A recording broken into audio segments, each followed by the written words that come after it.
hech kim menga ishonmadi, lekin men baribir kechikirdim. Onam tirik. Agar hozir estasam, u eshik ortida yo'l iz olib ketadi. Shu so'zlar bilan kichkina qizaloq kasalxona oldida turib, katalarining sovuq nigohlariga qarshi chiqdi. O shaha lahzada hech kim bilmasdi. Bu kichkirik nafaqat bir ayolning hayotini, balki ko'plab qalblarni ham butunlay o'zgartiradi. Kechqurun edi, shahar markazidagi katta shifoxona odadagidek gavjum, ammo yuraklarga sovuq soladigan sukunat hukm surardi. Oqartirilgan devorlar, uzun yo'laklar va qattiq qoidalar bilan yashaydigan bu joyda his-tuyg'u ularga joy yo'qdek tuyulardi. Shu payt kirish eshigi yonida 8 yoshlar chamasi qizaloq Madina kichkina kuyovlari bilan eshikni ushlab, ko'zlarida yosh bilan atrofga qarab turardi. Uning yonida hech kim yo'q edi. Na qarindosh, na tanish. Faqatgina yuragidagi kuyov, arkivi va umid. Madina bugun onasi Dilnoza bilan birga kelgan edi. Dilnoza kun bo'yi hushsiz holat bo'lib, tez yordam mashinasida olib kelingan. Shifokorlar uni zudlik bilan ichkariga olib kirishdi.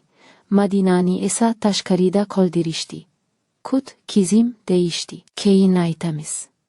Ammo oradan vaqt o'tdi, hech kim chiqmadi. Madinaning ichida nimadir qattiq sikila boshladi. U onasini yo'qotayotganini sezganda edi.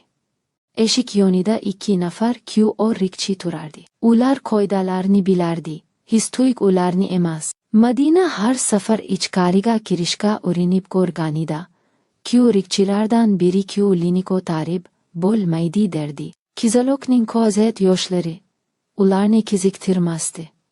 Ular uchun bu oddiy kun edi.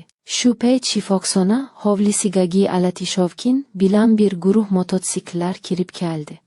O'jiyar motor tovushi havoni titratdi. Odamlar hayron bo'lib qarashdi. Ular qora kiyimdagi, yelkalari keng, yuzlarida jiddiylik aks etgan erkaklar edi. Ularni ko'pchilik faqat nomi bilan bilardi. Hells Angels. Kimdir ularni kuyovi, kinchli kimdir yafli deb o'ylardi. Ammo hech kim ularning bu yerga nima uchun kelganini bilmasdi. Guruhning oldida yoshi o'rtacha, ammo ko'zlarida hayot ko'rgan odamga o'z chuqur qarash bor erkak turardi. Uning ismi Rustam edi. U shu hududda motoklub rahbari sifatida tanilgan, lekin yuragi yumshoqligini ko'pchilik bilmasdi. Rustam shifoxona yonidan o'tayotib, Madinaning qichqirigini eshitdi. Onam tirik, iltimos, uni ichkariga kuyovinglar, u o'lyapti, degan ovoz motor tovushini ham bosib o'tdi. Rustam mototsiklidan tushdi. U qizaloqqa yaqinlashdi. Madina kuymadi. Aksincha, begona erkaklarda nimadir ishonchli narsa borligini sezdi. Rustam tezcho kib Madinaning ko'zlariga qaradi. Nima bu?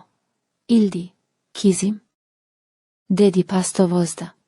Madina titrak javob berdi. Onamni ichkariga kuymayapti. U tirik, men bilaman. Iltimos, yordam bering. Rustamning yuragi uvishdi. U bolalikni, yo'qotishlarni, kech bo'lgan yordamni esladi. U o'rnidan turib, kuyovlikchilarga qaradi. Ularning nigohi birdan jiddiylashdi. Chunki bu oddiy odam emasligini sezishdi. Rustam muloyim, ammo qat'iy ovozda gapirdi. Ichkarida ayol bor. Bolaning onasi. Unga yordam kerak. Qoidalar haqida gapirmang. Inson hayoti qoidada yozilmagan. Kuyovlikchilar ikkilandi. Ular bunday vaziyatga o'rganmagan edi. Shu payt Rustamning orqasida turgan boshqa mototsiklchilar ham yaqinlashdi. Yasur, Beksod, Ulug' Bek, Sardor.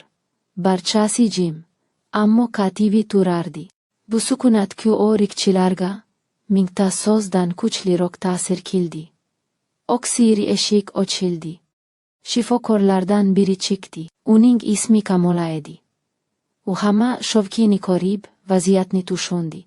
Madinani ko'rdi va yuragi achidi. Ayolning holati o'yar. Lekin umid bor, dedi u. Ammo hujjatlar va ruxsat. So'zini tugatishga ulgurmay, Madina yana kishkirdi. Onam tirik. Men sezaman.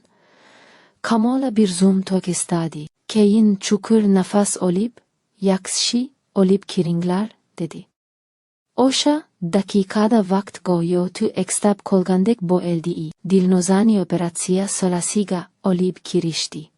Madina esa Rustamning qo'lidan mahkam ushlab turardi. Qizaloq uchun bu qo'l eng ishonchli narsa edi.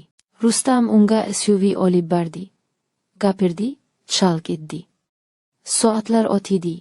Nihoyat Kamola chiqib keldi. Uning yuzida charchoq, ammo ko'zlarida quvonch bor edi. U yashaydi, dedi u sekin. Agar bir oz kech qolganimizda. Madina yig'lab yubordi. Bu ko'zi yoshlar qo'rquvdan emas, yengillikdan edi. Rustam ilk bor ko'zlarida yoshni yashirmadi. U bu kechani hech qachon unutmasligini bildi. Hells Angels a'zolari jim turib, bir-biriga qarashdi. Ular ko'pi el bosgan, ko'pi Xavier ko'rgan edi. Lekin bu kichkina qizning jasorati ularni ham o'zgartirdi. Bir necha kundan keyin Dilnoza uyga qo'ndi. U qizini ko'rib, ko'zlariga ishonmadi. Men o'ldim deb o'yladim, dedi u. Madina esa tabassum qilib yo'q-ku. Ona, siz tiriksiz. Men bunga ishonganman, dedi. Rustam va uning do'stlari shifoxonaga yana kelishdi. Bu safar motor shovkini emas, shokinlik bilan. Dilnoza ularga minnatdorchilik bildirdi.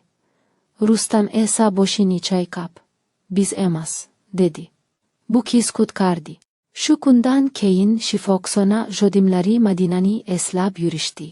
Qoidalar muhim, lekin inson yuragi undan ham muhimroq ekanini anglashdi. Rustam esa har safar shahar ko'chalaridan o'tayotib, o'sha kichkirikni eslardi. Onam tirik. Bu so'zlar unga hayotdagi eng katta haqiqatni o'rgatdi. Umid oksirgi nafasgacha yashaydi. Bu hikoya shuni eslatadi, ba'zan eng kichkina ovoz eng katta devorlarni buzadi. Agar yuragingizda haqiqat bo'lsa, undan voz kechmang. Chunki birgina ishonch butun taqdirni o'zgartirishi mumkin.